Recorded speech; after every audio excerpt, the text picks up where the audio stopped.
आध्यात्मिक बंधुगण, मातृ शक्ति देवियों, प्यारे बच्चों, उस परम पिता परमात्मा का आभार प्रकट करते हैं जिनके असीम कृपा और उनके विशेष अनुकंपा से हम लोगों का पदार्पण श्री सनातन धर्म प्रतिनिधि सभा क्राइस्टचर्च के भवन से और आप सभी का हार्दिक हार्दिक अभिनंदन और स्वागत हम भेंट कर रहे हैं। बड़ा सुनहरा शाम है मंगलवार का, बहुत सुंदर और पावन तिथि है आज पूर्णमासी का। हमारे यहाँ पर जितने लोग उपस्थित हुए हैं, जितने भी हमारे फेसबुक लाइव कार्यक्रम से जुड़ रहे हैं, देश विदेश के सभी कार्यक्रम से आप जुड़ रहे हैं, आप सभी का हार्दिक हार्दिक अभिनंदन और स्वागत से सबके प्रति ईश्वर से प्रार्थना है कि भगवान सभी के दुर्गुण दुर्वसन और दुखों को दूर करे, कल्याणकारक स्वभावशील पदार्थों से सभी के जीवन को सुखी बनावे, बाल बच्चे विद्वान यशस्वी और कीर्तिवान बने। आज बहुत ही अच्छा पूर्णमासी है। आज के इस पूर्णमासी का पुण्य सबको प्राप्त हो, सबके जीवन में सुख और शांति बने। तो यही आशीर्वाद की कामना सहित पुनः मंगलाचरण से कार्यक्रम का आज हम प्रारंभ करते हैं। एक बार फिर हमारे मंच पर विराजमान सभा के प्रधान जी आदरणीय धीरेन्द्र जी, हमारे खजांची साहब धीरू, हमारे शारदानंद जी सहित तमाम संगी साथियों सहित आप सभी का हार्दिक हार्दिक अभिनंदन और स्वागत।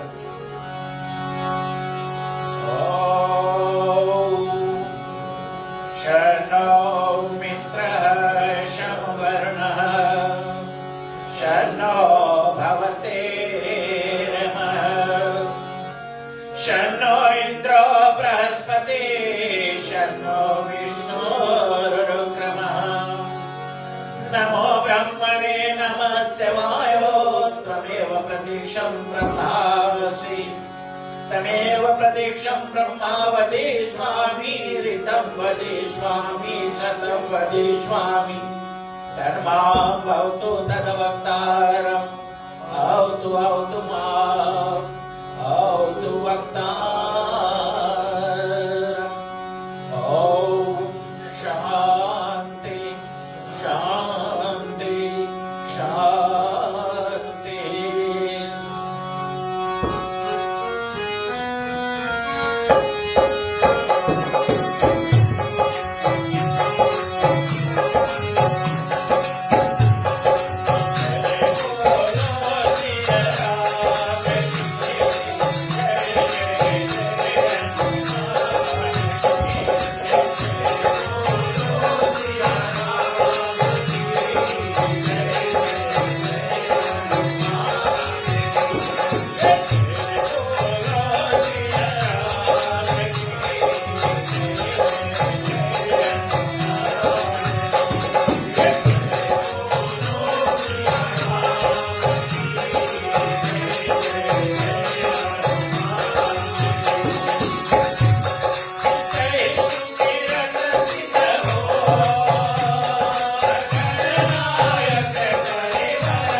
सावधानी से।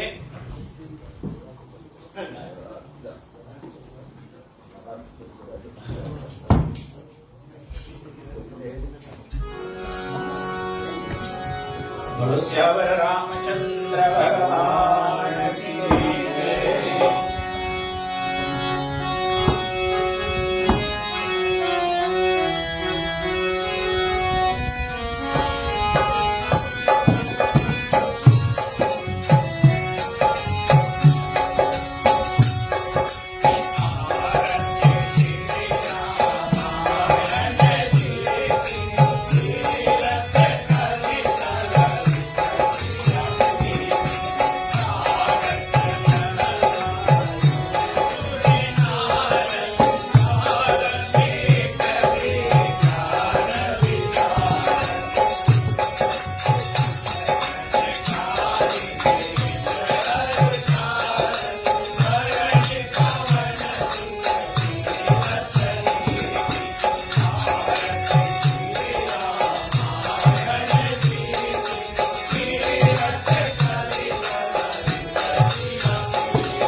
शरणे त्र्यंबके गौरी नारायणी नमस्ते, नारायणी नमस्ते, नारायणी नमस्ते।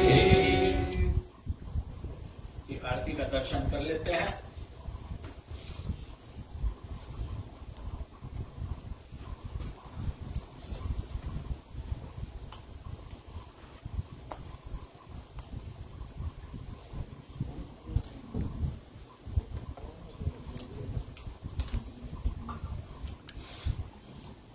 Ayan itin kasi oh. Ayan dulu. Oh iya. Keributan.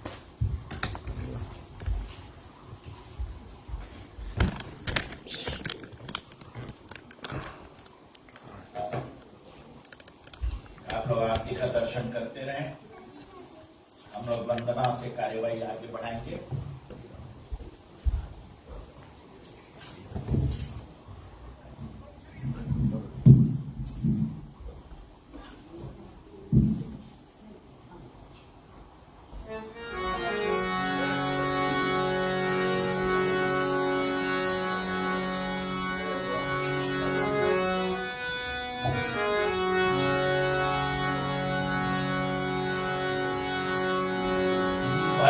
बंदो चरण कमल रघुन वंदन, बंदो चरण कमल रघुन वंदन।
बोलो सियावर रामचंद्र की जय।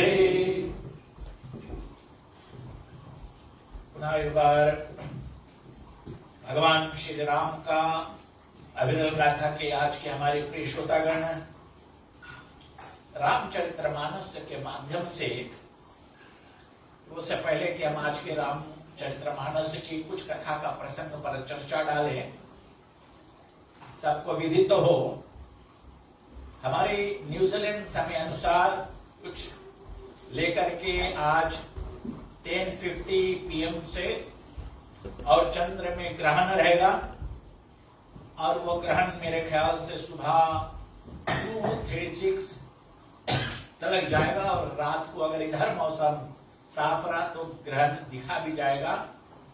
बड़ा उत्तम और पवित्र ग्रहण है और इस ग्रहण से लेकर के कितने लोग भयभीत हो जाते हैं। फेसबुक हम पहले कह चुके हैं कि हम लोगों का धर्म ही आजकल फेसबुक से ही चल रहा है। बस फेसबुक पे लोग देख रहते हैं और वही बात लेकर के दौड़ना शुरू कर देते हैं। सूतक क्या है ग्रहण की प्रतिक्रिया।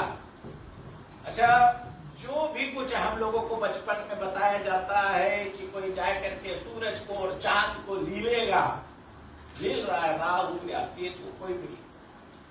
अब साइंस का जमाना है, हम लोगों के जो बच्चे भी पढ़ रहे हैं, अब ग्रहण का प्रतिक्रिया मतलब कुछ भी अगर लिख दिया गया, मैं कभी कभी बताता, पहले भी मैं बता चुका हूं कि जब हम छोटे छोटे थे तो चंद्रमा जब निकलती तो चंद्रमा में देख करके वो शेडो जो है चंद्रमा का, यद्यपि अब साइंस ने यह प्रूव किया है, एस्ट्रोलॉजी ने यह प्रूव किया है कि चंद्रमा में वो रॉक्स है, जो पथराव सेफस है, उसका ही शेडो हमें दिखता है, और वही काला काला जो कहते हैं कि चंद्रमा कलंकित है, चंद्रमा कलंकित नहीं हो रहे, वो जो रॉक्स है उसका शेडो है।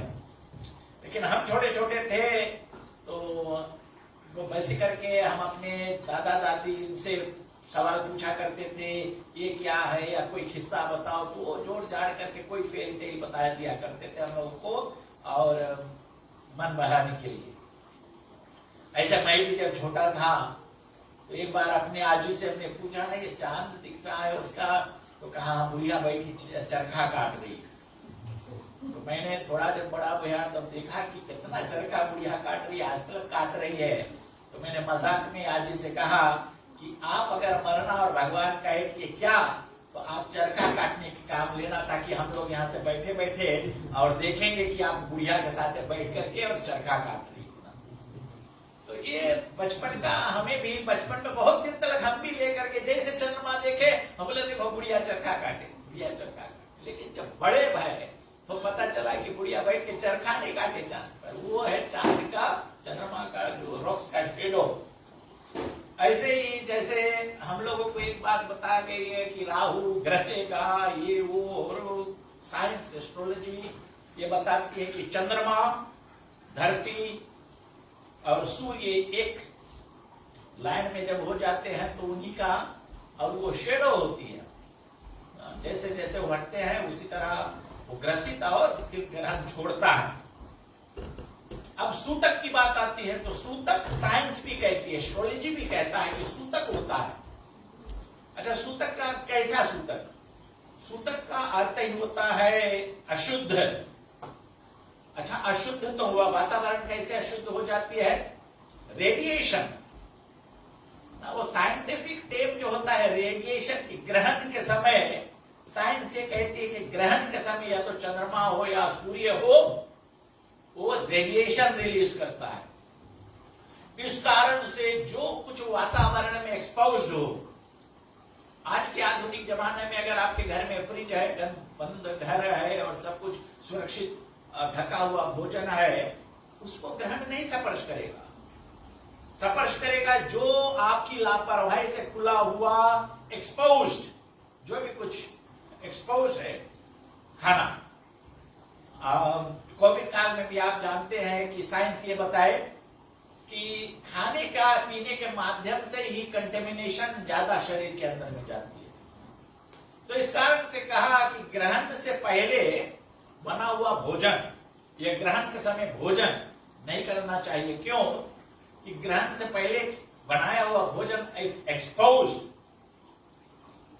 To radiation is contaminated.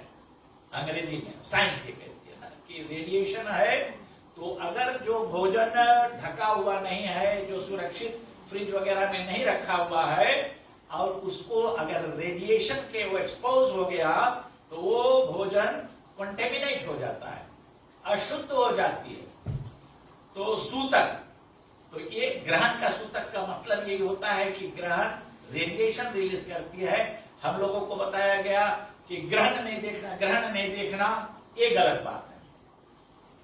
Science कहती है ग्रहण चाहे चांद में हो चाहे सूरज में हो, वो नेकेड आई, मतलब खुली आंखों से, बिना आंखों में कोई तरह का प्रोटेक्शन किए हुए ग्रहण को नहीं देखना, क्योंकि जो रेज है हार्मफुल है, खतरनाक है, उससे आंखों के नेत्रों में, और ये साइंस की जहां तक हम लोगों का ग्रंथ बताती नहीं देखना चाहिए। कोई भी चीज ग्रंथ उसके साथ में कारण क्यों जोड़ते हैं? जिससे लोग उसका मान्यता दे सके।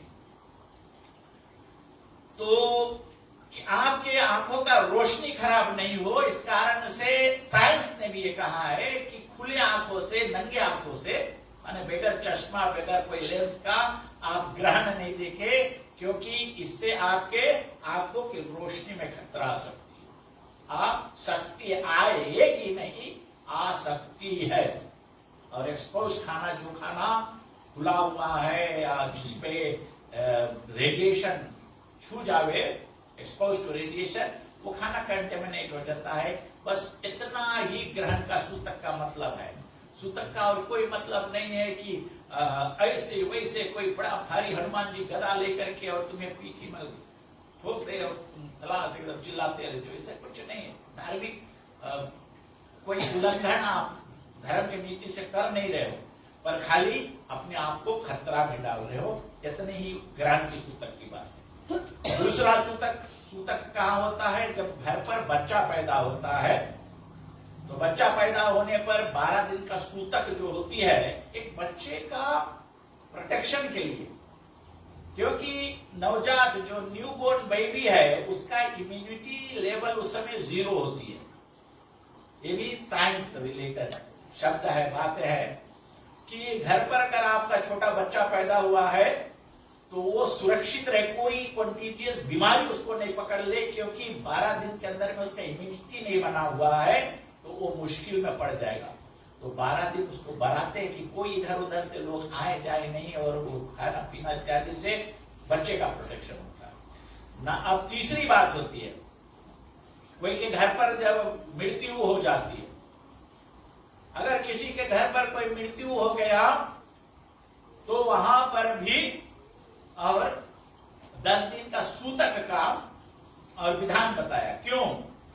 आज के जमाना में तो ठीक है, पता चल जाता कोई एक्सीडेंट से मरा है, कोई हार्ट अटैक से मरा है, किस कारण से मरा है। और पहले जमाना में कोई मर जाता था गांव में, तो गांव में मर गया तो उसको घर पे रखते बिहान भर, उसका दूसरे दिन जैसे लगा तो उसका फ्यूनरल, जब तक फ्यूनरल नहीं होता घर पे ही रखते थे। तो जो व्यक्ति मरा, पता नहीं कौन सी बीमारी से मरा, कोई कॉन्टीजियस डिजीज, कोई बहुत फैलाव वाली बीमारी से अगर मरा हो, जैसे अगर किसी के घर पर मिजल्स निकल जाए, माता निकल आवे, तो उस घर को कह देते हैं, अब वहां पर कोई नहीं कहता है कि सूतक, वो भी सूतक ही है, क्योंकि वो सुरक्षित अशुद्ध जगह जहां पर एक बीमारी का पकड़ने का और डर है, अगर आप जाओगे वो बीमारी आपको पकड़ सकता है, तो वो भी एक असुरक्षित और अशुद्ध जगह है। कोई भी असुरक्षित या अशुद्ध जगह है उसको हम सूतक घोषित कर सकते हैं। तो कोई मर गया तो पता नहीं कि कौन और बीमारी से मरा है, और बीमारी फैले नहीं इस कारण से, और 10 दिन का एक जो कोविड में, अगर इस बात को सूतक का मतलब अगर कोविड काल में हम लोगों ने नहीं सीखा है तो जिंदगी भर नहीं सीख पाएंगे। जो आइसोलेशन कहा गया था कोविड में, कि कोई के घर पर कोविड हो गया तो घर को आइसोलेट कर दो, वो सूतक, वही सूतक है, आइसोलेट कर दो, उस घर से आना जाना, उस घर में खाना पीना बंद कर दो, नहीं तो बीमारी फैलेगी एक से दूसरे, दूसरे से तीसरे। अच्छा, ये जो बातें हैं और सूतक, अभी तमाम लोग फेसबुक में कहा कि ग्रहण है, आज दिन से मंदिर में ताला लगा दो, मंदिर बंद कर दो, मंदिर बंद कर दो, मंदिर बंद कर दो। अब एक सहज सवाल है, लोग मंदिर जाते हैं कि भगवान का आसरा हो, भगवान हमारे दुख दर्द दूर करेंगे, भगवान हमारा रक्षा प्रदान करेंगे, इस ख्याल से हम मंदिर जाते हैं ना। अब वो सूतक काल है, अशुद्ध क्या मैला हुआ यहाँ पर, अभी क्या मैला हुआ? ग्रहण का रेडिएशन ही अशुद्धि है, उसके अलावा कोई अशुद्धि तो है नहीं। फिर दूसरी बात कि मंदिर बंद कर दो तो तुम जाओगे कहां? भगवान तुम्हारे मंदिर में है, तुम सुरक्षा के लिए मंदिर जा रहे हो, तो भगवान अपने आप का सुरक्षा ग्रहण के समय नहीं प्रदान करेगा तो तुम्हारा सुरक्षा कब प्रदान करेगा? तो ये सनातन धर्म में कंट्राडिक्शन है ना। एक तरफ कि मंदिर चलो वहीं पे हम लोग का दुख दर्द का इलाज है, मंदिर चलो वहीं भगवान का भरोसा होगा, मंदिर चलो वहीं से हम लोग ठीक होंगे, इत्यादि इत्यादि। और दूसरा तरफ कि कोई समस्या है तो भगवान का मंदिर बंद कर दो, कहा है भगवान अपने आप के नहीं बचाए, भाई तुम्हें कब बचाई, तो तुम्हें कब बचाई। अब आते हैं भाई सूतक के विषय में। तो लोग कहते हैं कि ये नहीं करना चाहिए, वो नहीं करना चाहिए। हम अभी तक तो हम देखे नहीं, कहीं हम लोगों का फेसबुक में कि कमेंट भी नहीं आवे कि आज तो ग्रहण रामायण कैसे हो रही है। शायद अभी नहीं, बाद में आया तो कोई बाद में सवाल भी पूछेगा ग्रहण रामायण कैसे कर रहे हैं लोग। तो रामायण सूतक के विषय रामायण क्या बताती है, और वही कथा आज हम लेकर के चलेंगे। लोग कई पंडित बताते हैं 3 और 13 का विवरण लेकर के, और गरुड़ पुराण ने कहा है ऐसे क्रिया होना चाहिए, गरुड़ पुराण कहता वैसे क्रिया होना चाहिए। रामायण में लिखा है कि एक पापी मार्ग से जा रहा था, कानों में रामायण पढ़ गई, पापों का उन्होंने पराक्षित किया कि कितना पाप हम कर रहे हैं, कितने अच्छे लोग बैठ करके रामायण पढ़ रहे हैं और रामायण की कितना सुंदर वाणी है। तो उन्होंने अपने पापों का पश्चाताप किया कि रास्ते पर, और प्राण उनका वो गिरा और मर गया। तो वहां यम के दूत आए और उनकी प्राण हरने के लिए, ले जाने के लिए। लेकिन एक कौतुक हुआ वहां पर कि भगवान के दूत आ गए कि नहीं, इसने कानों से रामायण सुनी है, इसने अपने पापों का पश्चाताप कर लिया है और इसको तो अब स्वर्ग जाना है। तो वहां पर हनुमान जी भी आए, दूतों को धमकाया धमकाया और भगाया। तो दूत भागे यमराज के पास में, और यमराज के पास जाकर के लिखित नहीं, बेबल रेसिग्नेशन दे दिया, है ना। और रामायण कहती है ले वो यपाश अपनो राघव अपने पास, अमल तुम्हारे अब उठो सुनी यम भय उदास। कि लो अपन नौकरी अपन पास रखो, अब तुम्हारी नौकरी हम लोग से नहीं हुई। कौन बताए, हम दूत लोग बताए। क्या है कि लोग अब संसार में रामायण पढ़िए बुढ़िए, अपन पाप का विनाश कर लेंगे और स्वर्ग लोग लेंगे, नरक में नहीं है। गरुड़ पुराण का पहला पेज कोई पढ़ेगा, पहला पेज का पहला अक्षर से शुरू होता है। गरुड़ पूछते हैं कि हे भगवान, जो इस संसार में रह करके वेद पुराण शास्त्रों का कथन नहीं करते हैं, धर्म की नीतियां नहीं अपनाते हैं, उनका क्या हशर होगा। तब भगवान ने गरुड़ को बताया, और गरुड़ पुराण के पूरा कथा शुरू से और आखिरी तक है। इस कारण से मैं कहता हूं कि गरुड़ पुराण के हिसाब से जो भी क्रियाएं लिखी हुई है, कोई भक्त के ऊपर में लागू नहीं होता है। और ये मैं नहीं कहता हूं, रामायण भी कहती है, गरुड़ पुराण कहता है पहला पेज कि जो पापी लोग हैं, जो संसार में धर्म कर्म नहीं करते हैं, उनका यम यातना होगा। और यम यातना कैसे कैसे होगा, उसी का विस्तार गरुड़ पुराण बताती है। रामायण बताती है कि यम के दूत जाकर के बता दिए यमराज को, अब तुम्हारे यहां पर कोई नहीं आएगा। क्यों कि बड़भागी तुलसीदास हुए हैं और उन्होंने रामायण रख रखी है। रामायण को जो पढ़ेगा सुनेगा और वो स्वर्ग जाएगा। अब आज की जो कथा है, और वहीं से हम बताते हैं कि देखो हम लोग बहुत दुख काटे। हरि पार्षद आए, हम प्राणी, एक पापी का प्राण लेने गए, लेकिन उन्होंने बताया कि इसने रामायण सुन लिया, इसका पाप धुल गया। और आश्चर्य की बात वहां पर, और एक बड़ा विचित्र बानर भी आया और बहुत पीटा हम लोगों को, हम बहुत मार खा के आए हैं। और अब जो आज के चौपाई है, वहां से आगे इस रामायण की अद्भुत और आश्चर्य कथा सुनी।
कथा है कि लोग रामायण के लंबी लंबी बातें कर जाते हैं, पर पहला जो पेज, पहला शुरुआत में और जो रामायण का विस्तार बताया उसको लोग नजरअंदाज कर जाते हैं, पढ़ते नहीं है।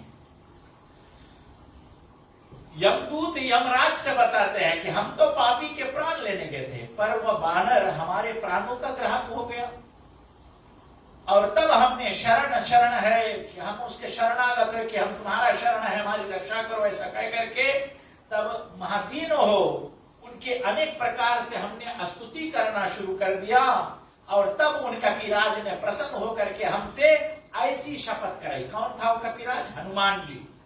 यमदूतों से कसम खिलवाया। अब कोई हमें ये बात नहीं कहना कि नहीं रामायण तो हम लोग ने बहुत बार सुना लेकिन ये कथा कभी नहीं सुनी। हनुमान जी ने यम के दूतों से एक कसम लिया, शपथ दो कि जहां रामायण धरी हो वहां भूल करके कभी मत जाना। ये हनुमान जी ने यमदूतों से शपथ कराई। जो रामायण के कहने सुनने वाले हैं उनके स्थान में कभी भूल करके भी नहीं जाओगे, यह शपथ दो।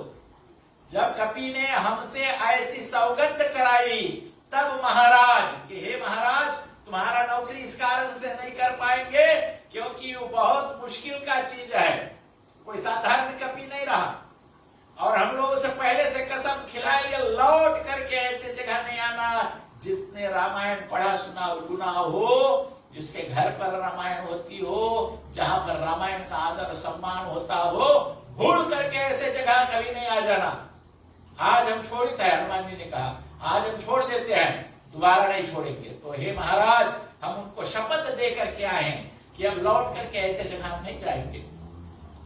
यह सुन करके यमराज बहुत घबराए और निकट बुला करके दूतों को समझाया। फिर यमराज ने समझाया कि जहां जहां भगवान के नाम रूप गुण की कथा होती हो, आज के बाद उसने कहा कि जहां जहां पर भगवान के नाम और रूप की गुण की कथा हो उस धाम को तुम कभी फेरा नहीं मारना, कभी नहीं लेना। उसने यमराज और जनरल में कह दिया।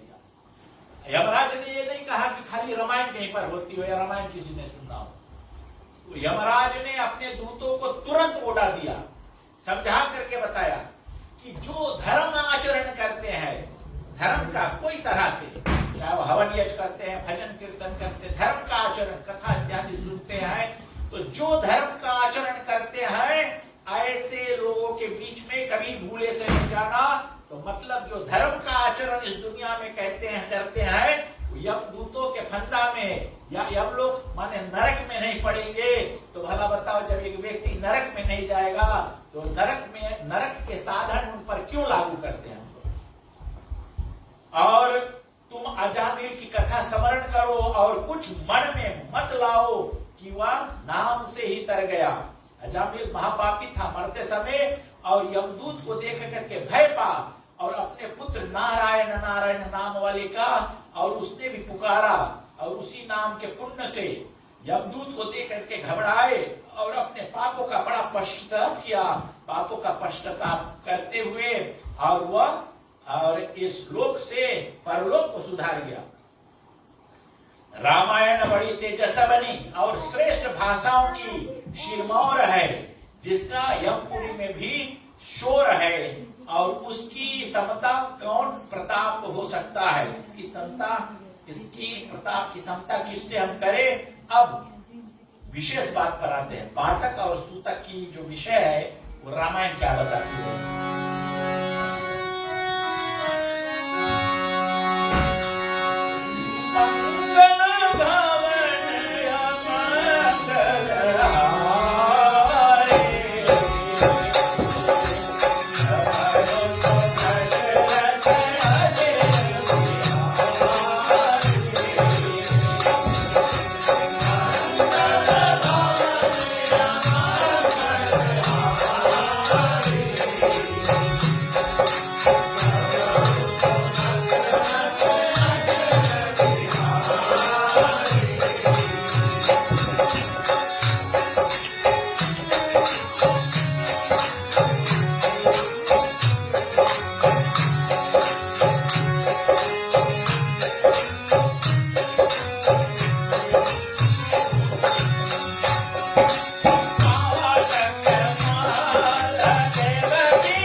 अपने आप को बहुत ज्ञानी मानते हैं और सत्य से, सच्चाई से, ग्रंथों की वाणी से भटका करके ऐसे नहीं करना, ऐसे हो जाए, वैसे नहीं करना, वैसे हो जाए, इस तरह से धर्म का सत्यानाश हो रहा है। रामायण कहती है। अच्छा, जितना बात कभी हम इस मंच से कहते हैं वो यहीं से पढ़ करके डायरेक्ट सुनाते हैं। आप तत्काल आकर के कहो कि देखो अपन मन से तो तुम नहीं कुछ कहते, हमें देखो कहां लिखा है, हम तत्काल लिखा देंगे। पातक महा लगेव किन कोई, रामायण सुन रहे न कोई। अर्थ उसका बताते हैं, चाहे कैसा ही पातक लगाओ। और पातक कहां लगता है? देखो, सूतक, सब कुछ को लोग सूतक सूतक सूतक सूतक, खाली लोग सूतक सूतक सूतक सूतक सूतक सूतक सूतक। जहां पर बच्चा पैदा होता है, जहां पर मरगी होती है, वहां पर पातक लगता है। तो बोले चाहे कैसा ही पातक लगा हो, रामायण के सुनने से नहीं रह जाता। 10 रोज के सूतक इत्यादि मतलब रामायण को सुनोगे, तुम रामायण के निकट आओगे, रामायण सुन लोगे, रामायण पढ़ लोगे इत्यादि, और तुम्हारा सूतक समाप्त। लेकिन हम लोगों में 5 हफ्ता नहीं, स्टेज में नहीं जाना, रामायण के निकट नहीं आना, आरती नहीं लेना। कौन आज अंधेरे में है हम इंसान, है ना? कहीं फिजी की बात नहीं, इंडिया की बात नहीं, क्राइस्टचर्च में कितने लोग पढ़े, हम आरती ले सकता है, पढ़े हमारे घर ऐसे हम सत्ता मंदिर आ गए, है ना? रामायण क्या बताती है? चाहे कैसा ही पातक लगा हो, रामायण के सुनने से वो पातक पातक नहीं रह जाता है। जो चारों फल की पाने की इच्छा हो तो रामायण की आराधना करना चाहिए। हर प्रकार के पाप, हर प्रकार के पातक, हर प्रकार के सूतक से ये रामायण तुम्हारी रक्षा कर सकती है। ग्रहण के समय कितना लोगों ने कहा कि आसपास भोजन किया, तुलसी का पत्र रख दो, कोई कहता है कि गोबर रख दो। अब तीसरा बात यहां पर है, रामायण रख दो, है ना? क्योंकि जैसे आपका कंप्यूटर में ना जो एंटीवायरस आप एक्टिवेट करोगे तो कोई वायरस उसका नहीं छू पाएगा, फिर वो वायरस को धूप।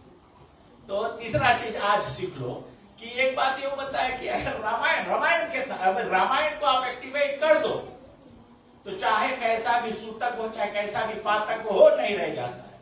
अच्छा, ये भी साइंस का प्रूवन चीज है कि तुलसी का पत्र में, तुलसी में इतना शक्ति है कि वो रेडिएशन एब्जॉर्ब कर लेती है, रेडिएशन का खात्मा कर देती है। और कोई एक इंसिडेंट था, मैंने इसका बारे में पढ़ा, मैं इंसिडेंट को अभी भूला हुआ हूं। उसके बाद में रिसर्च हुआ इंडिया में कि उसकी रेडिएशन कुछ लोगों के विशेष में क्यों नहीं उसका असर पड़ा। तो इसका रिसर्च हुआ, बोले जो गोबर का, गांव गांव में गोबर से कोई लोग गोबर झुरवाते हैं थेपले बनाने के लिए, और कोई गोबर का दीवार से लीप करके घर बनाते हैं। तो ये साइंटिफिकली प्रूवन है कि उन लोगों का वो रेडिएशन, मैं इंसिडेंट भूला हूं कि कौन सी बड़ी इंसिडेंट था, जिसके बाद में ये रिसर्च हुआ कि जो गोबर के घर में रहने वाले, उनका रेडिएशन का कोई भी कुछ भी अफेक्ट नहीं हुआ। तब ये साइंस ने प्रूव किया कि गाय का गोबर रेडिएशन को एब्जॉर्ब कर जाती है। साइंटिफिक प्रूवन चीज है ना?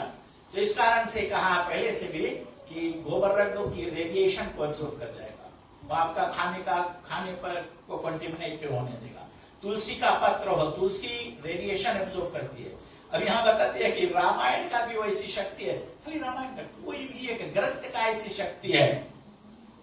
और तो चाहे कैसा भी पातक सूतक लगा हो, रामायण के सुनने से वो नहीं रह जाता है, वो चारों फलों का प्राप्त करता है जो रामायण का आराधना कर रामायण पढ़ लेता हो। रामायण के सुनने से पाप ऐसे नष्ट हो जाते हैं जैसे हिम ऋतु के मशक, माने जो मच्छर जैसे नहीं नष्ट हो जाते हैं। और ऐसे कलयुग में तरने का दूसरा उपाय नहीं है, केवल 2, एक भगवान का भक्ति करना, उनकी कथा इत्यादि करना, या दूसरा उनकी भजन भाव करना।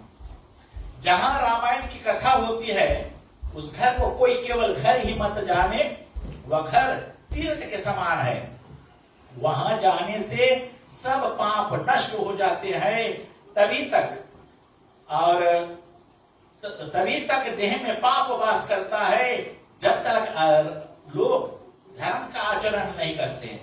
रामायण, गीता, वेद, पुराण, शास्त्रों का जब तक अध्ययन नहीं करते हैं, कोई भी एक ग्रंथ, ऐसा नहीं है कि आपको 4 वेद, 18 पुराण, शिव शास्त्र का कोई भी एक तरह से आप धर्म का आचरण करो, भगवान के भक्ति में लीन होगे, भगवान के भाव और भक्ति करने से तुम्हारा पाप क्षय हो जाएगा। जब पूर्व पुण्य उदय होते हैं तब जाकर के धर्म का ऐसे शास्त्रों में और रामायण में और जाकर के मन लगता है। और आज ही नहीं, 2-3 महीना रामायण के बड़ी बड़ी लंबे लंबे कथाओं को पढ़ने के बाद में रामायण की कुछ बेसिक बातें है ना, जिसमें हम अपने बनकर रेले रहते हैं कि ऐसे नहीं करना, वैसे नहीं करना, तो रामायण के माध्यम से क्या बताती है रामायण। तो 2-3 महीना लंबा लंबा कथा पढ़ने के बाद में हम लोग अब बेसिक में आएंगे कि कुछ थोड़ा बेसिक भी पढ़ा जाए कि वास्तव में रामायण क्या कहती है। जो हम लोग अपना मनगढ़ंत नियम बना देते हैं, तो रामायण का नियम क्या है ना। राष्ट्र का अंतिम दुआ है।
जाता है और पढ़ने और सुनने से परतत्व माने परमात्मा का ज्ञान हो जाता है, आत्मा का ज्ञान हो जाता है और परमात्मा से हमारा मिलन हो जाती है। ऐसा जो हमारा प्रेतत्व माने मरने के बाद में हम प्रेत योनि में चले जाते हैं।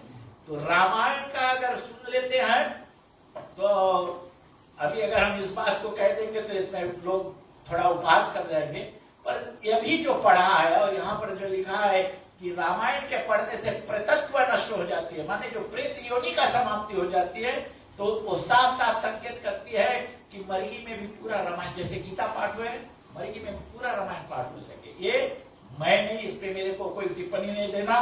ये पेज नंबर 48 रामायण के रामचरित्र मानस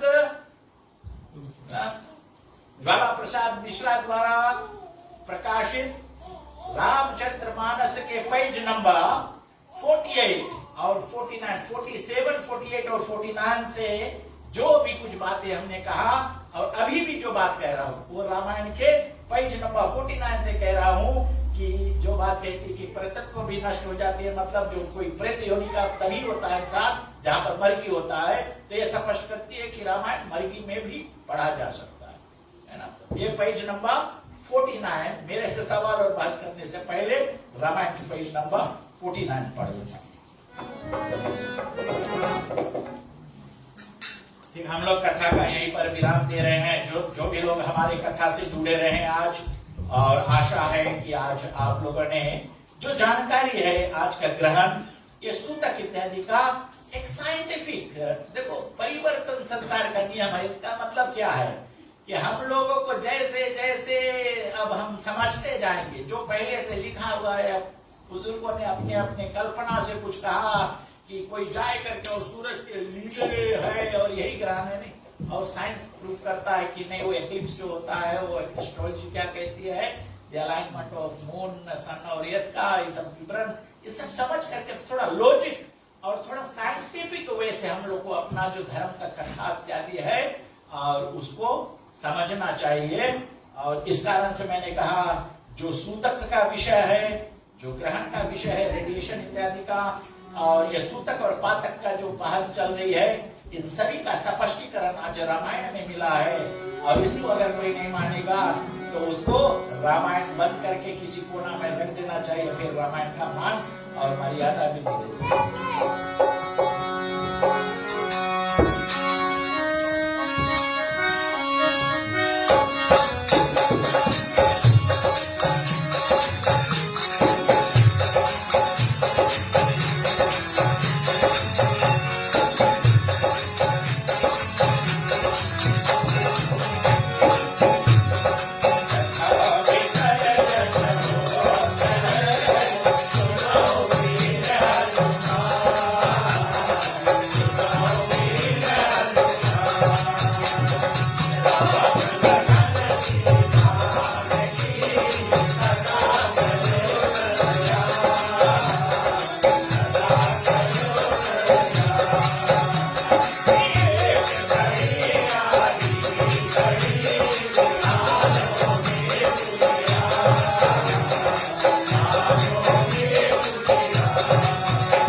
लक्ष्मी नारायण भगवान की जय, आदिशक्ति जगदम्बा माता की जय, पवन सुत हनुमान की जय, नमः पार्वती पते हर हर महादेव। इससे पहले हम लोग आज के कार्यक्रम का औपचारिक समापन करें, प्रसाद का वितरण हो। एक बार फिर आज चंद्रमा में ग्रहण, क्राइस्टचर्च के समय अनुसार 9 मिनट बाकी रहेगा 11 बजने में रात, तब से दिखेगा ग्रहण, पर 9:45 से हम लोगों का ग्रहण का ऑब्जर्वेशन करना चाहिए वास्तव में। और ये ग्रहण सुबह 2:36 मेरे ख्याल से 2:36 AM तक चलेगा। बीच में अगर मौसम साफ रहा तो आपको ग्रहण दिखाई देगा और फलदायक है। आज का जो पूर्णमासी है विशेष है, बड़ा पुण्यदायक पूर्णमासी है। इसका पुण्य सबको प्राप्त हो, सबके जीवन में सुख और शांति बने। एक सूचना के साथ पहले हमें बताया गया कि सबको हम आमंत्रित करते हैं इस फ्राइडे को यहाँ पर, और जो इंटरनेशनल वुमेन्स डे है और वो मनाई जा रही है, और इसका विवरण और निमंत्रण दिया जा रहा है। पूरा प्रोग्राम का हमारे पास में कोई सूची तो नहीं है, पर शाम मेरे ख्याल से 7 बजे से और वुमेन्स डे का यहाँ पर सेलिब्रेशन है, जिसमें सभी को भाग लेने का आमंत्रण दी जाती है। दूसरी ओर हम लोग कल यहाँ पर जो होली का और पर्व है, कल होली है, तो कल हम लोग और यहाँ पर होली के प्रति थोड़ा कुछ मनोरंजन ख्याल से होली का लेकर के महत्व और सेलिब्रेशन करेंगे। तो जो जो लोगों को मौका लगे आकर के यहाँ पर हम लोगों के साथ हो, कल होली में शामिल हो सकते हैं। चलो, खैर है कि हम फेसबुक लाइव क्रिसमस जो है वहां तक प्रसाद तो नहीं दे पा रहे। हम लोगों का मंदिर का आशीर्वाद सभी को प्राप्त हो, सबके जीवन में सुख शांति बने, हम लोग प्रसाद का मंत्र करते हैं।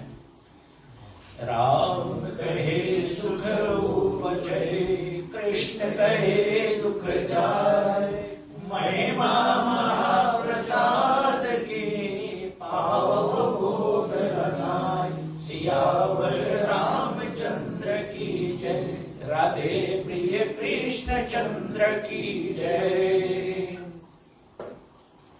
ठीक, आने के लिए सभी को धन्यवाद। फेसबुक लाइव जितने लोग जुड़े रहे सभी को बहुत बहुत धन्यवाद देते हैं। कल शाम को मिलते हैं, तब तक के लिए सभी को धन्यवाद और शुभ रात्रि।